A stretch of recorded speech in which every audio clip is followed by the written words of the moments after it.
This is the first video in the series Meet the Farmer.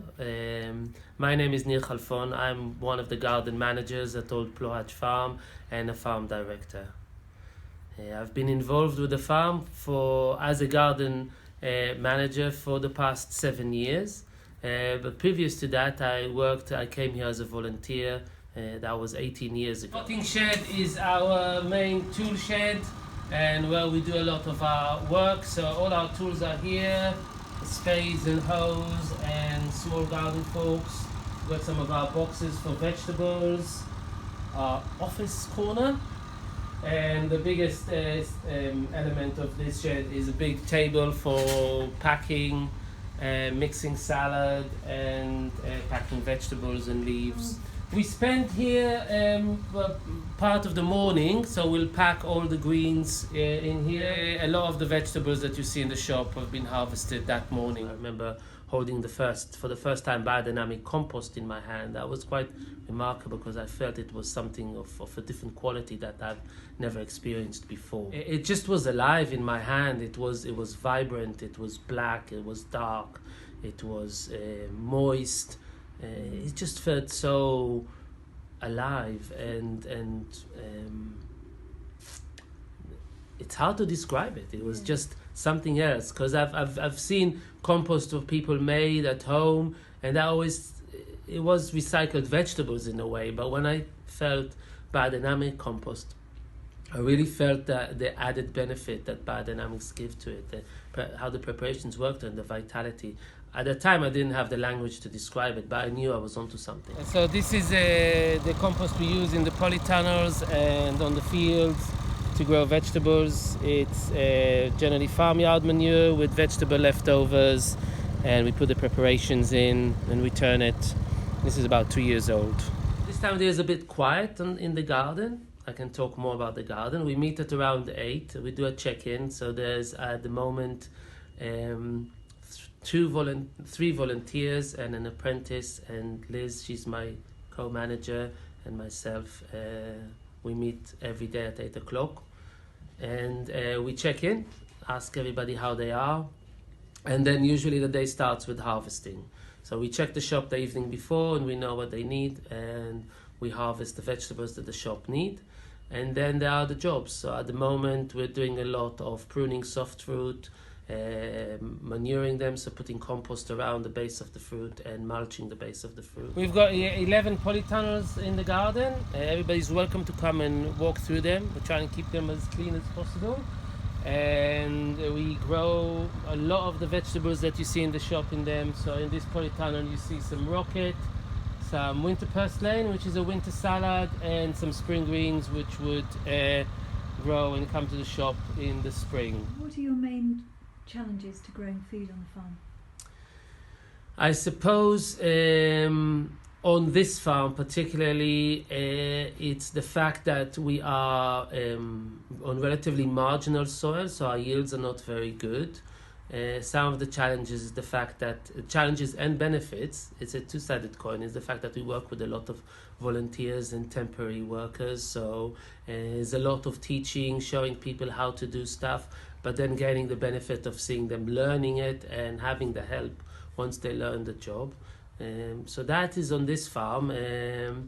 Could you explain what marginal soil is for people who might not know what that expression Well, is? marginal soil is, so we are at the top of a hill, so our soil tends to be slightly on the poor side. It's a sandy silt loam, which is sort of structurally is quite good for growing crops. It can have its little quirks, but from a nutritional point of view, from a mineral point of view, from an organic matter point of view, it's quite poor. So we have to put a lot into it in order to get results. And what do you put into it? We put obviously composted farmyard manure. That's our main source of fertility, and we also have very extensive grass and clover lays. So that will be 3 or 4 years that the soil would be covered with a lay of grass and clover, which will help build up organic matter and fix nitrogen from the air and replenish some of the soil life. And a lay is?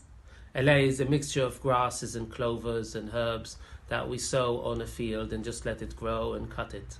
So you're basically letting the soil regenerate itself. Yes, we're letting the soil regenerate itself, letting the soil life, because more and more we understand as society that it's not really just the minerals in the soil, it's actually the soil life, the mycelium underground, the earthworms, the bacteria. And that is something that when you constantly disturb the soil, gets exposed and broken down. So we let the soil, in the garden, we let the soil rest for 4 years. So that is a real boost for all those soil life. In biodynamics, with the use of the preparations, particularly, we're getting to a point where the plant is really embedded and getting in touch with the underground network that we're learning more and more about. And finding what it needs from the point of view of whether it's minerals, whether it's forces, whether it's nutrients or water. Biodynamics is a strong regenerative approach because it does feed the soil. Organic looks at feeding the soil, but biodynamics looks at feeding the soil and looks a little bit beyond just the plant and the soil. So in organics, we look at the plant and the soil as one constellation, but in the biodynamic system, we see the plant, the soil, and the cosmos as working together. I really enjoyed the whole activities of working with the soil, and I actually really like working with the people on the farm. So the fact that the garden naturally attracts less skilled people. You don't need to know much to come and work in the garden. So the volunteers naturally are drawn to the garden initially, and to show them and to meet them, and so that the continuous changing of people and working with different groups of people all the time, it's a lot of fun.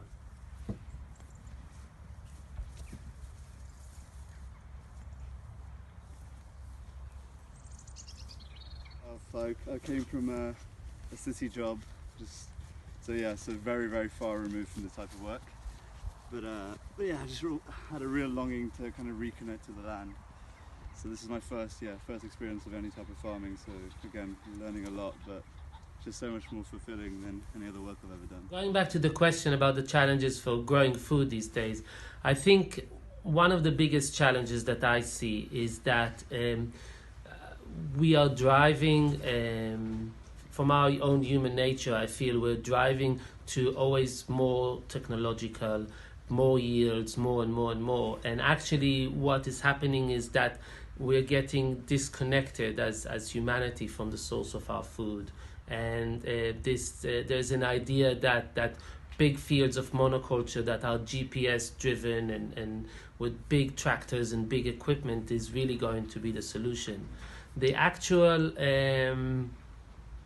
what I understand is that actually most of the food in the world is grown by smallholders and smaller farms. And when I look at Plaw Hatch Farm and how it grows food here, I really see it as a solution that, for the future, because we have here a farm that is mixed farm. It grows a wide range of produce on a very small piece of land, relatively.